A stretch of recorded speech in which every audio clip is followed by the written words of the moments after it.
Ce soir, on se retrouve dans l'évangile de Jean au chapitre 15.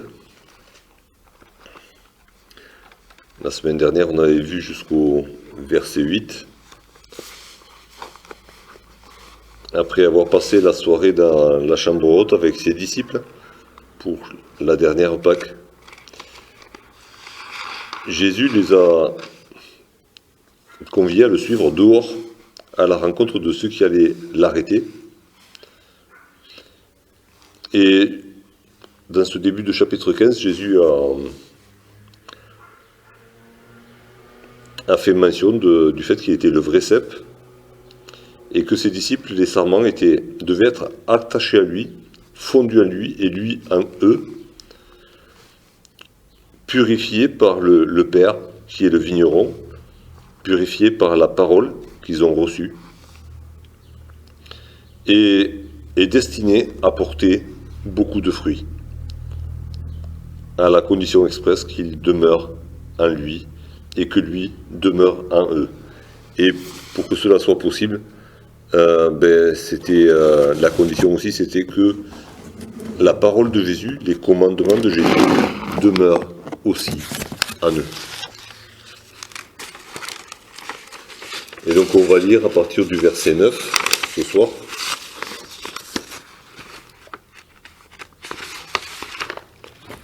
Jean 15, à partir du verset 9. « Comme le Père m'a aimé, je vous ai aussi aimé.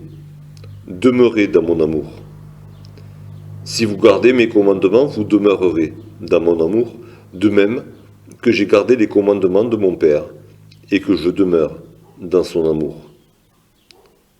Je vous ai dit ces choses afin que ma joie soit en vous, et que votre joie soit parfaite. C'est ici mon commandement. Aimez-vous les uns les autres, comme je vous ai aimé. Il n'y a pas de plus grand amour que de donner sa vie pour ses amis. Vous êtes mes amis, si vous faites ce que je vous commande. Je ne vous appelle plus serviteur, parce que le serviteur ne sait pas ce que fait son maître. Mais je vous ai appelé amis, parce que je vous ai fait connaître tout ce que j'ai appris de mon Père. Ce n'est pas vous qui m'avez choisi, mais moi, je vous ai choisi, et je vous ai établi afin que vous alliez, et que vous portiez du fruit, et que votre fruit demeure, afin que ce que vous demanderez au Père, en mon nom, il vous le donne. Ce que je vous commande, c'est de vous aimer les uns les autres. Comme le Père m'a aimé, je vous ai aussi aimé, dit Jésus.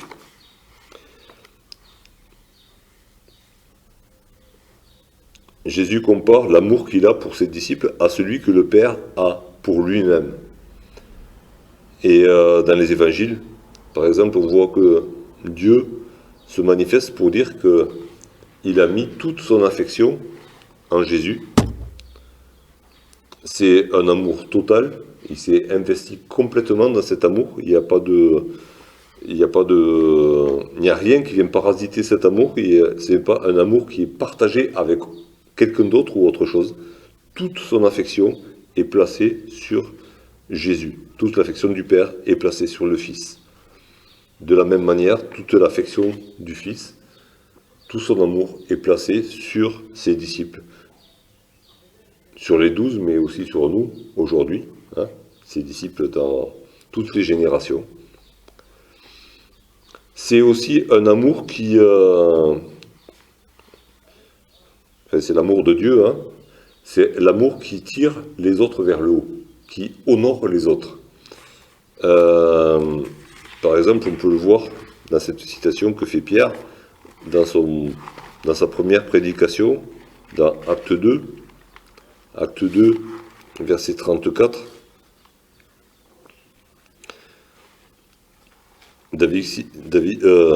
Pierre cite un psaume de David, et il dit « Car David n'est point monté au ciel, mais il a dit lui-même « Le Seigneur a dit à mon Seigneur, assieds-toi à ma droite, jusqu'à ce que je fasse de tes ennemis ton marchepied. » Et Jésus fait la même chose pour nous, dans son amour qui honore celui qui est aimé. Ben, Jésus a dit à ses disciples un peu avant, je vais vous préparer une place pour vous amener là où je serai, donc dans ma gloire.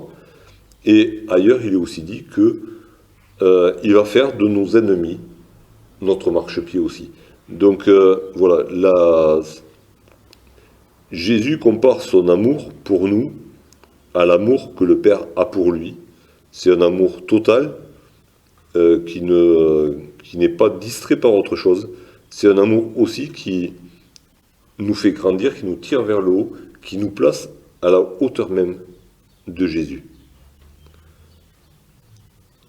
Toute proportion gardée, puisqu'il est quand même, lui, le chef, la tête de l'Église, mais il veut nous tirer vers le haut, dans sa présence.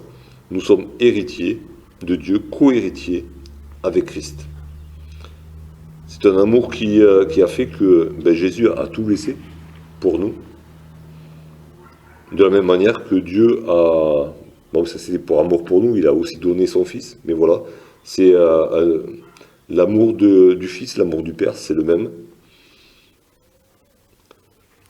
Et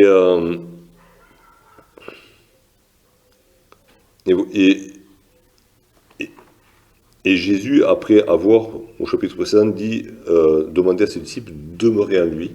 Là, il dit, du coup, demeurez dans mon amour.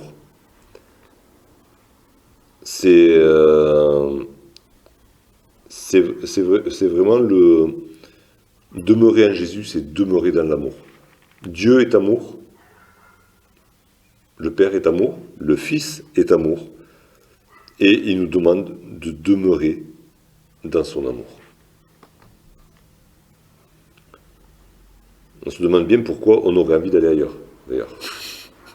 Quand il dit, parce que demeurer à moi, comme il dit, quand il dit les serments doivent demeurer à, enfin, je suis le vrai cep, vous êtes les serments, demeurez à moi pour porter du fruit.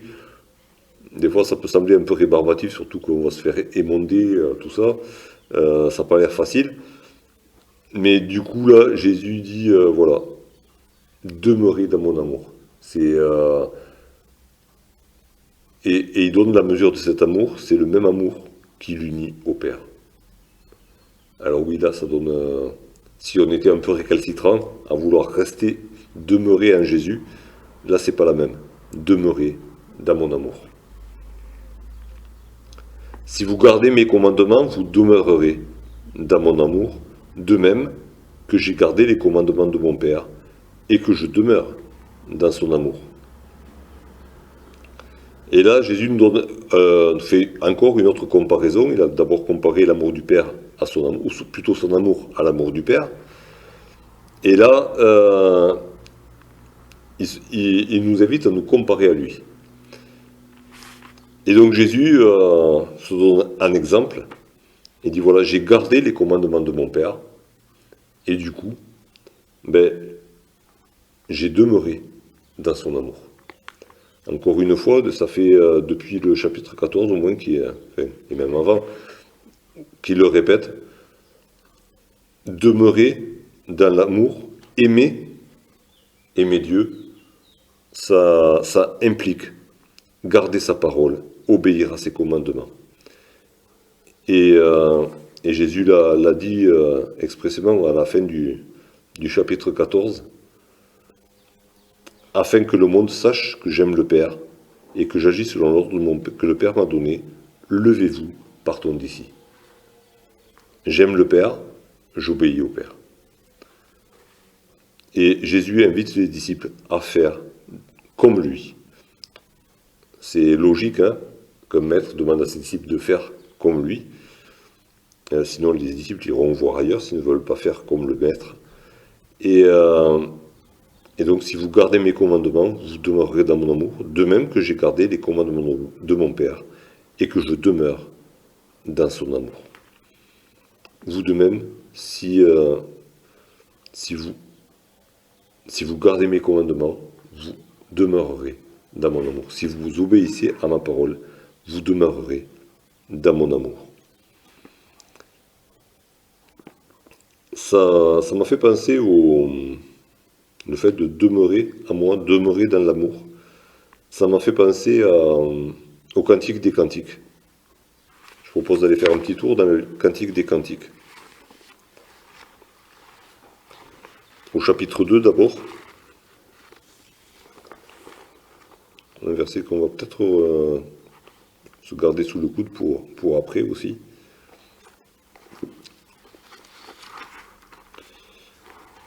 Cantique des Cantiques au chapitre 2, le verset 4.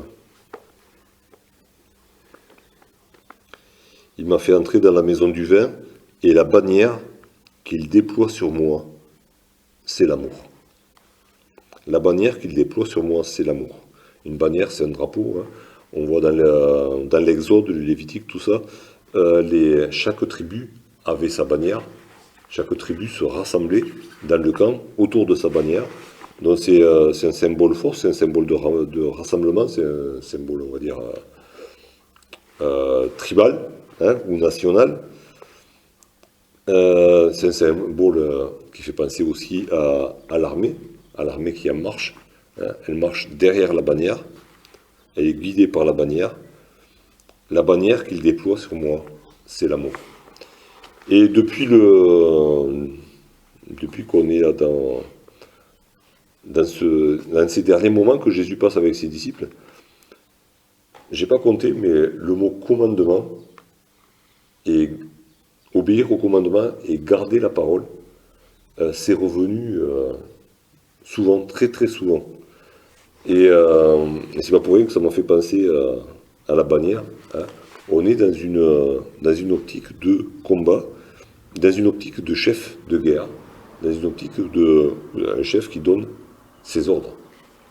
Et Jésus est là, qui donne ses derniers ordres aux disciples. Oui, il est question d'amour. Oui, on va voir, il est question de joie. Mais Jésus est en train de donner ses derniers ordres. C'est pas juste des enseignements donnés comme ça, ce sont des ordres que Jésus donne à ses disciples, qui vont se mettre en marche quelque temps plus tard. Toujours dans le Cantique des Cantiques, dans l'optique de demeurer dans son amour, toujours dans le chapitre 2 au verset 16, « Mon bien-aimé est à moi, et je suis à lui. » Et dans le chapitre 6, le verset qui est le pendant de celui-ci, « Je suis à mon bien-aimé, et mon bien-aimé est à moi. »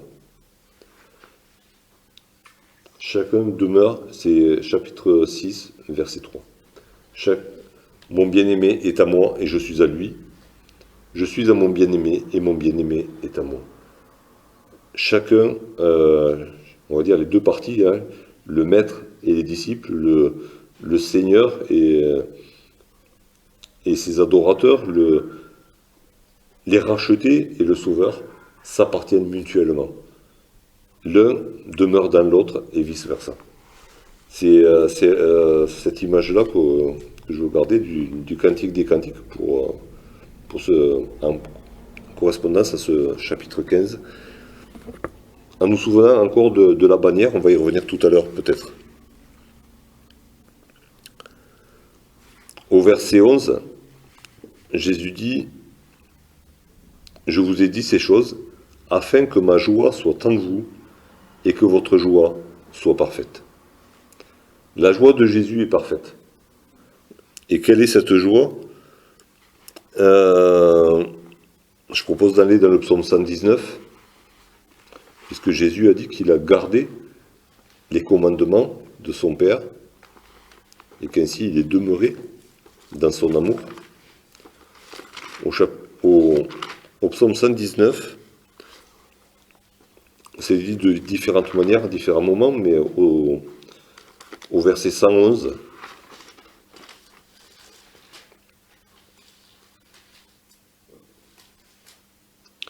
tes préceptes sont pour toujours mon héritage, car ils sont la joie de mon cœur. Alors si beaucoup de croyants et de disciples de Jésus peuvent s'approprier ce verset, Jésus est quand même le mieux placé pour se l'approprier. Hein. Tes préceptes sont pour toujours mon héritage. Jésus n'a jamais dévié de la loi donnée par Dieu. Jésus n'a toujours fait que la volonté de Dieu. Jésus n'a toujours fait qu'obéir à ce que le Père lui disait de faire. Et du coup, il pouvait dire que sa joie était parfaite. En suivant ce verset-là, ils sont la joie de mon cœur. Tes préceptes, ta parole est la joie de mon cœur. Et c'est ce que le cep veut transmettre au serment, ce que Jésus veut transmettre à ses disciples, c'est cette joie parfaite. Et ailleurs, il a dit mes commandements sont légers. Hein, ils sont tellement légers parce que ce sont des commandements d'amour. Si vous obéissez, vous demeurerez dans mon amour et du coup, vous aurez de la joie à obéir parce que vous recevrez en retour, on va dire, une double ration d'amour. Comme si on pouvait prendre encore plus d'amour de Jésus et de Dieu. Mais voilà, du fait d'obéir à la parole de Jésus, au commandement de Jésus, on va être rempli de joie. Parce qu'on sait qu'on va l'honorer, on sait qu'il va être dans la joie lui-même, et qu'il va nous aimer d'autant plus de la même manière que le Père a affirmé devant les foules, « Celui-ci est mon Fils bien-aimé, en qui j'ai mis toute mon affection. »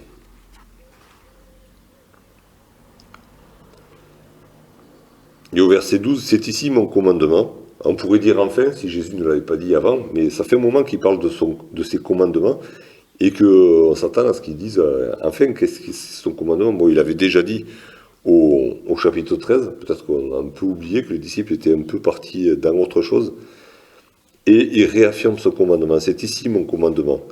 Aimez-vous les uns les autres, comme je vous ai aimés. » Quand il avait donné son commandement au chapitre 13, il avait dit « Je vous donne un commandement nouveau ». Quand Jean en parle dans sa première épître, il dit « C'est un commandement nouveau et c'est un commandement ancien ». Alors c'est un commandement nouveau ou c'est un commandement ancien, on ne sait plus trop. Mais en fait, c'est un commandement ancien parce que Jésus y fait référence quand dans Matthieu 22, je propose d'aller lire dans Matthieu 22, comment Jésus présente les commandements de Dieu, et du coup son commandement à lui aussi. Matthieu 22 au verset 34, « Les pharisiens ayant appris qu'il avait réduit au silence les Sadducéens se rassemblèrent, et l'un d'eux, docteur de la loi, lui posa cette question pour l'éprouver. « Maître, quel est le plus grand commandement de la loi ?» Jésus lui répondit, « Tu aimeras le Seigneur ton Dieu de tout ton cœur, de toute ton âme, de toute ta pensée. C'est le premier et le plus grand commandement, et voici le second qui lui est semblable. Tu aimeras ton prochain comme toi-même. De ces deux commandements dépendent toute la loi et les prophètes. » Donc, aimer son prochain, aimer Dieu, c'était un commandement qui était déjà dans la loi de Moïse. C'est donc un commandement ancien. Ce qui est nouveau, par contre, c'est que la référence n'est plus la même. Tu aimeras le Seigneur ton Dieu de tout ton cœur, de toute ton âme, de toute ta pensée. Alors, le brave croyant de l'époque pouvait s'interroger et dire, est-ce que j'ai assez aimé Est-ce que j'ai assez aimé? Est-ce que j'ai aimé de tout mon cœur, de toute mon âme, de toute ma pensée? La référence, c'était le cœur du croyant. Et les cœurs de chacun sont entachés de péché, ils sont différents. Donc la référence était assez variable, on va dire. Voilà, c'était tout, mais tout de quoi? Tout de quelque chose qui ne vaut pas grand-chose, quoi. Et qu'on a du mal à évaluer. Alors que là, aimez-vous les uns les autres comme je vous ai aimé. Et là, Jésus donne le vrai référentiel de l'amour. Je dois aimer comme Jésus m'a aimé. Ah ouais, c'est plus selon mon cœur, c'est plus selon ma pensée, c'est selon ce que Jésus a fait. Et là, du coup, c'est un commandement nouveau, à cause du référentiel, à cause des, on va dire, ah, j'ai oublié, pas des contraintes, mais du cahier des charges, voilà, en gros. Le cahier des charges n'est plus tout à fait le même, et il est bien différent. C'est Jésus qui a donné l'exemple. Dans le commandement que Dieu a donné à Moïse, il n'y avait pas d'exemple. Chacun y allait un petit peu par son chemin. Là, il y a un exemple. Il y a Jésus qui est le chemin. Et c'est lui qui donne le niveau de l'amour. Aimez-vous comme je vous ai aimé, et je vous ai aimé comme le Père m'a aimé. D'accord. L'amour, c'est au niveau de Dieu, maintenant. Le commandement, c'est le même. Mais il y a maintenant un exemple. Quelqu'un qui a aimé comme il fallait aimer, c'est Jésus. Il a aimé au point de recevoir l'approbation du Père. Et c'est sur son modèle qu'on doit se calquer, nous, maintenant, aujourd'hui.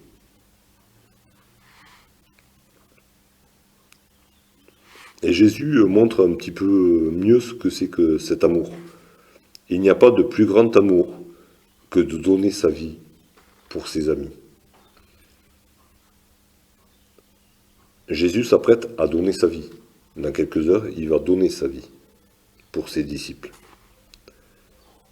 Et je leur dis, il n'y a pas de plus grand amour. Je vais donner l'exemple suprême de l'amour absolu. J'ai déjà reçu l'approbation du Père, mais là, je vais vous démontrer ce que c'est vraiment l'amour. Vous allez pouvoir me prendre comme modèle. Et Jean, qui a rapporté les paroles de Jésus, ne s'y est pas trompé. Il a bien saisi et il nous transmet quelque chose de plus dans sa première épître. Dans la première épître de Jean, au chapitre 3, le verset 16, d'une manière très pratique, il dit à ceux à qui il écrit cette épître, c'est-à-dire à nous, nous avons connu l'amour en ce qu'il a donné sa vie pour nous. Donc voilà, il ne s'est pas trompé, la démonstration de l'amour, l'exemple d'amour, quand Jésus dit aimez-vous les uns les autres comme je vous ai aimé, c'est voilà, nous avons connu l'amour de Jésus, nous avons eu une preuve de l'amour de Jésus, en ce qu'il a donné sa vie pour nous. Nous aussi, nous devons donner notre vie pour les frères.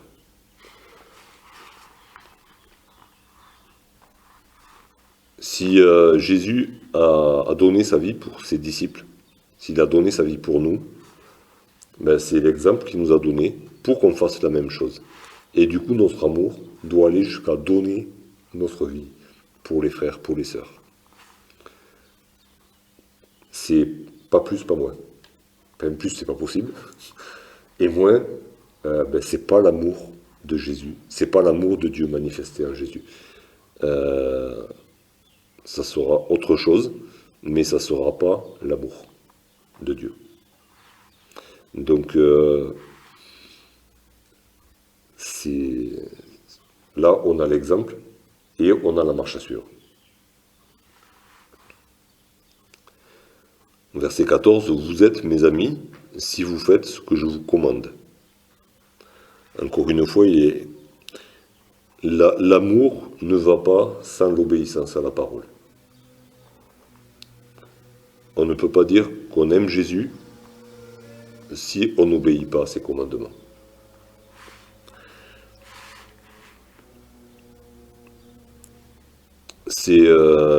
Jésus l'a dit au chapitre 13, à ceux-ci, tous connaîtront que vous êtes mes disciples, si vous avez de l'amour les uns pour les autres.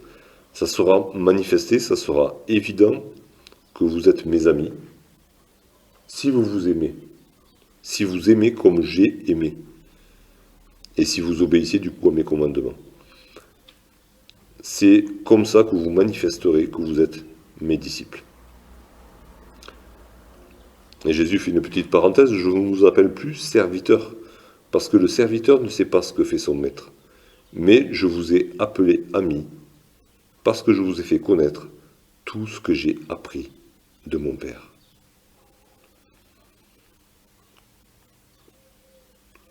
Jésus, là, dit à ses disciples, vous avez changé de statut. Depuis le jour où vous m'avez suivi, jusqu'à maintenant, je vous ai enseigné. Je vous ai tout dit, tout ce que j'ai reçu du Père, je vous l'ai dit.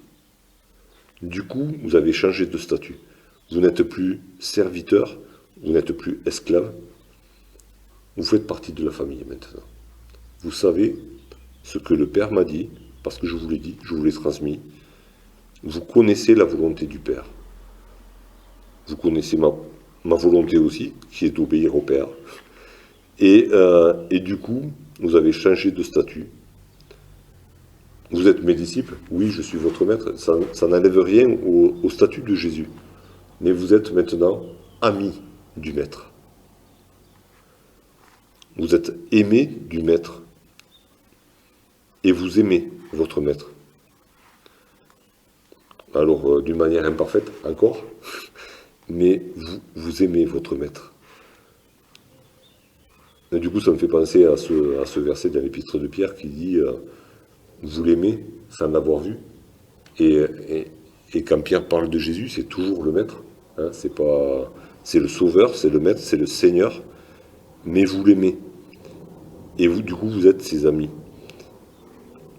Il y a toujours ce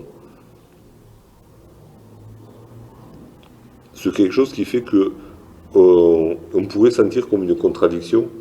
Il est le maître, il est le Seigneur, on lui doit obéissance, mais on obéit, non pas parce qu'il fait peur, non pas par crainte, mais par amour.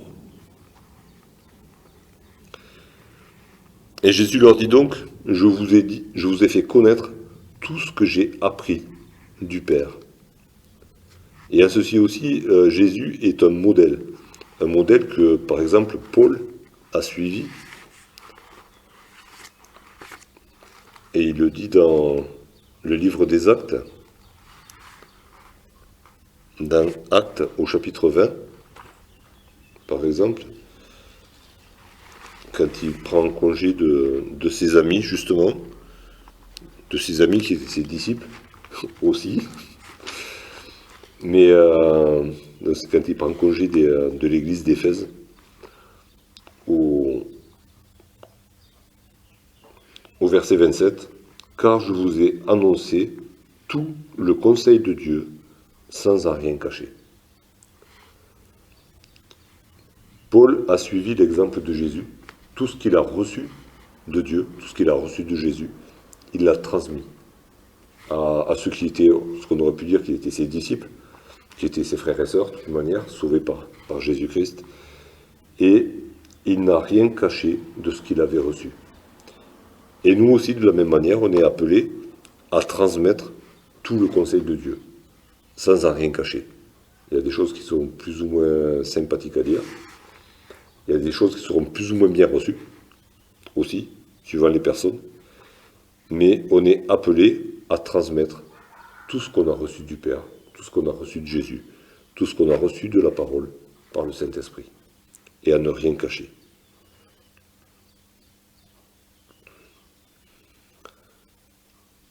Verset 16, « Ce n'est pas vous qui m'avez choisi. »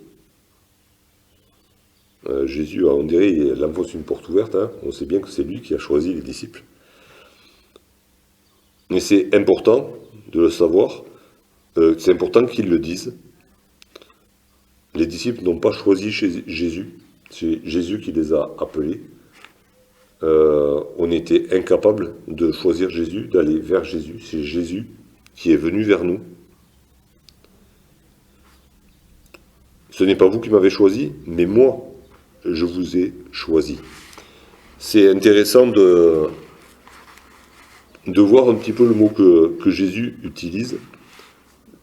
Il y a certainement, j'ai pas eu le temps de trop fouiller, mais il y a certainement plusieurs mots qui sont traduits en français par choisir. Et là, c'est vraiment choisir un petit peu, c'est choisir pour moi, déjà. C'est pas choisir, genre je fais le tri, et puis je laisse les deux tas sur la table. Non, si je trie comme ça, je prends un tas pour moi. Je choisis pour moi. Je choisis selon mes critères. Je choisis pour que ce que j'ai choisi m'appartienne. Il y a une notion de propriété.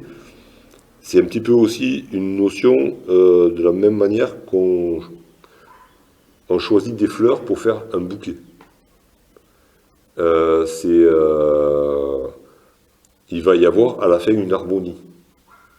Si on sait faire un bouquet, quoi. Genre, c'est pas moi qui le fais. mais voilà, c'est quelqu'un qui sait choisir des fleurs et qui les choisit pour faire un bouquet. Pour qu'à la fin, ça ressemble vraiment à un bouquet qui exprime quelque chose que je ne saurais pas exprimer moi-même. Voilà, c'est dans cette optique-là. Et ça va avec le mot établi derrière. Hein. Attention, hein, c'est pas... Et on est toujours avec la pensée de la bannière. Il faut garder un petit peu tout ça ensemble. Jésus a choisi ses disciples. Et par exemple, quand il appelle Paul, il dit à Ananias, c'est un outil de choix que j'ai choisi là. C'est pas juste j'ai récupéré un truc qui traînait, quoi. Non, c'est un instrument de choix que j'ai sauvé, que j'ai choisi, pour qu'il aille porter, pour un but précis, pour qu'il aille porter la parole devant les grands de ce monde, devant toutes les nations et devant les grands de ce monde. Donc, il y a ce côté-là où où Jésus dit à ses disciples, je vous ai choisi, et pas pour rien. Et je vous ai choisi déjà pour que vous soyez ensemble. Et on va retrouver à la fin les uns les autres. Je vous ai choisi pour que vous soyez ensemble, que vous formiez un tout complet qui porte un message, comme un bouquet porte un message, quand on sait le faire et le décoder derrière. Ce que je ne sais pas faire toujours. Et je vous ai choisi et je vous ai établi. Et établi, c'est lourd de sens aussi. C'est fixé et c'est ordonné, c'est mettre en ordre. Un bouquet, c'est pas juste on prend des fleurs, pouf, comme ça. Même les mêmes fleurs, elles seront, quand le bouquet est fait, elles sont assemblées d'une certaine manière. Là, on est dans une optique où il y a un chef qui forme son armée. C'est pour ça que j'ai cité la bannière tout à l'heure. C'est un chef qui choisit ses hommes et qui les place à la place où ils doivent être. C'est pas au hasard, il y a un ordre. Dans la maison de Dieu, dit Paul, les choses doivent se faire en ordre. C'est parce que le chef l'a décidé comme ça. C'est pas chacun qui se met où il veut, qui fait ce qu'il veut. Et donc je vous ai établi, je vous ai mis en ordre. Je vous ai mis en ordre afin que vous alliez. Ah ouais, d'accord, on va pas rester sur place, on va partir. C'est vraiment une armée qui va marcher derrière la bannière. Et cette bannière, c'est l'amour quand même. On n'est pas dans une guerre de religion, on n'est pas dans une guerre d'extermination, on est dans une guerre d'amour. Le même amour qui anime Dieu, le Père, et qui a animé Jésus-Christ pour qu'il vienne sur cette terre. Donc c'est... je vous ai choisi, je vous ai donc sélectionné par amour, je vous ai mis en ordre de bataille afin que vous alliez. À mon signal, vous partirez et vous porterez du fruit. Il avait été question dans les 8 premiers versets à plusieurs reprises de porter du fruit, de porter beaucoup de fruits. Et ça se passe dans ces conditions-là. C'est ceux qui sont choisis par Jésus-Christ, ou par Dieu à travers Jésus-Christ, qui sont établis, donc qui sont mis en place, à la place où il veut qu'on soit, avec à côté de nous les autres aussi, et assure son ordre, on marche, on y va, afin que vous alliez. Et du coup, on va porter du fruit. Et que votre fruit demeure. C'est toutes les conditions qui sont énoncées amènent à un fruit qui demeure. Non pas un fruit qui a une apparence de fruit et qui, pouf, disparaît, mais un fruit qui demeure. Et on retrouve cette notion dans... J'ai pas noté la référence, zut, mais dans le... Je l'ai cherché pourtant, mais je ne l'ai pas noté. Je crois que c'est dans la première épître de Paul aux Corinthiens, au chapitre 3, si ma mémoire est bonne. Si ma mémoire dure plus de 2 heures, c'est-à-dire. Voilà. C'est au 1 Corinthiens 3, à partir du verset 10. Selon la grâce de Dieu qui m'a été donnée, j'ai posé le fondement comme un sage architecte, et un autre bâtit dessus, mais que chacun prenne garde à la manière dont il bâtit dessus. Car personne ne peut poser un autre fondement que celui qui a été posé, savoir Jésus-Christ. Or, si quelqu'un bâtit sur ce fondement, avec de l'or, de l'argent, des pierres précieuses, du bois, du foin, du chaume, l'œuvre de chacun sera manifestée, car le jour la fera connaître, parce qu'elle se révélera dans le feu, et le feu éprouvera ce qu'est l'œuvre de chacun. Si l'œuvre bâtie par quelqu'un sur le fondement subsiste, il recevra une récompense. Si l'œuvre de quelqu'un est consumée, il perdra sa récompense. Pour lui, il sera sauvé, mais comme au travers du feu. Et donc là, on a ce qui est aussi important que le fruit, c'est le fait que le fruit demeure. C'est ce qui donne la vraie substance du fruit, c'est un fruit qui arrive à maturité et un fruit qu'on peut présenter devant Dieu, dont Dieu peut être fier et qui peut aussi présenter au monde et aux anges qui nous observent aussi. Mais les conditions pour que ce fruit demeure, qu'il ne soit pas consumé, il faut qu'il soit fait, il sera amené à maturité, à condition de respecter toutes les étapes que Jésus met devant nous. C'est lui qui nous choisit, c'est lui qui nous met à la place où il veut qu'on soit, c'est lui qui nous dit d'aller, et c'est par lui qu'on porte du fruit, en gardant sa parole, en obéissant à son commandement. Donc il nous a choisis, il nous a établis pour qu'on aille, afin qu'on aille et qu'on porte du fruit, mais aussi afin que ce que vous demanderez au Père, à mon nom, il vous le donne. Et on a encore une autre condition, on avait déjà vu que Jésus avait dit à ses disciples que Dieu leur donnerait ce qu'ils demanderaient. Mais pour que le Père puisse pleinement accéder à nos prières, encore une fois, il faut qu'on reste dans les clous. Et c'est peut-être aussi une explication c'est peut-être une des raisons pour lesquelles Dieu, des fois, ne peut pas répondre à nos prières. C'est que on fait comme si c'est nous qui avions choisi Jésus et non pas le contraire, ce qui est la vérité. C'est Jésus qui nous a choisis. On n'est pas à la place où Jésus nous a demandé d'être, puisque c'est lui qui nous a établis à une place, il nous a fixé une place. Et peut-être qu'on n'est pas à notre place, parce que la place qu'il nous avait fixée ne nous a pas plu. On est allé voir ailleurs, si on ne serait pas mieux à notre place ailleurs.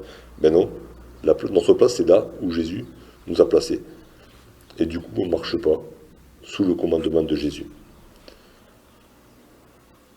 Et du coup, si on ne marche pas sous le commandement de Jésus, Dieu ne peut pas répondre à nos prières.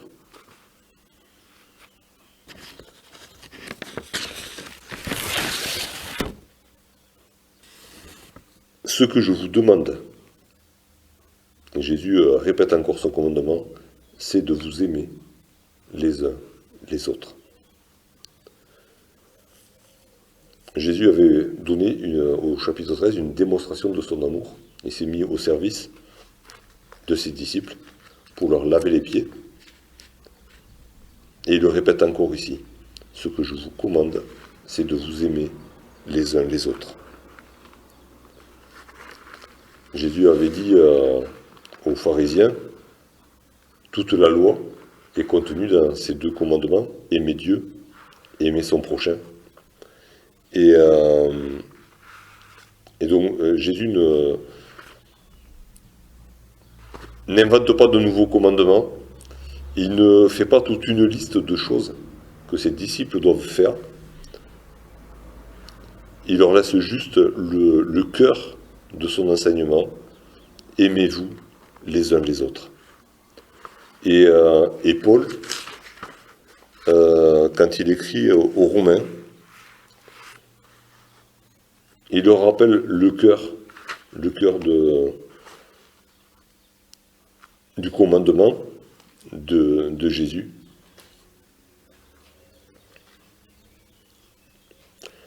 Romains au chapitre 13, à partir du verset 8.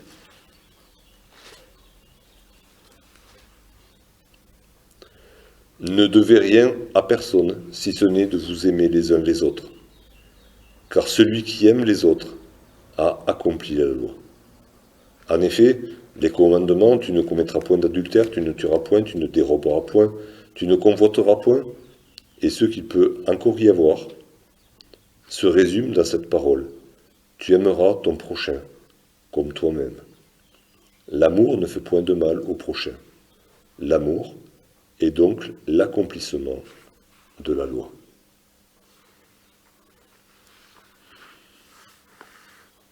Jésus a donné ses ordres, c'est lui le cep auquel sont attachés ses mains, c'est lui le chef de l'armée.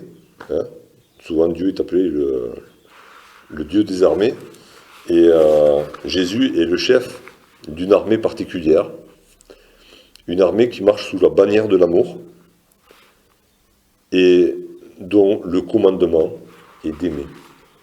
Aimez-vous les uns les autres. Aimez votre prochain, aimez Dieu votre Père. Et c'est lui qui choisit chaque soldat de son armée. C'est lui qui choisit, qui va le chercher là où il est, qui le sauve, qui lui fait intégrer l'Église, ce bouquet, dont chacun des croyants est une fleur, pour que ce soit, à la fin, il y ait un bouquet harmonieux, un bouquet comme on n'en aura jamais vu, mais un bouquet qui porte un message, l'amour de Dieu pour toute l'humanité, et qui manifeste cet amour à lui-même, en interne, parce que chacune de ces fleurs, chacun des disciples de Jésus est appelé à aimer tous les autres disciples. C'est le programme que Jésus nous a laissé. Mais c'est aussi le modèle qu'il a laissé. Parce que sans modèle, on ne sait pas quoi faire.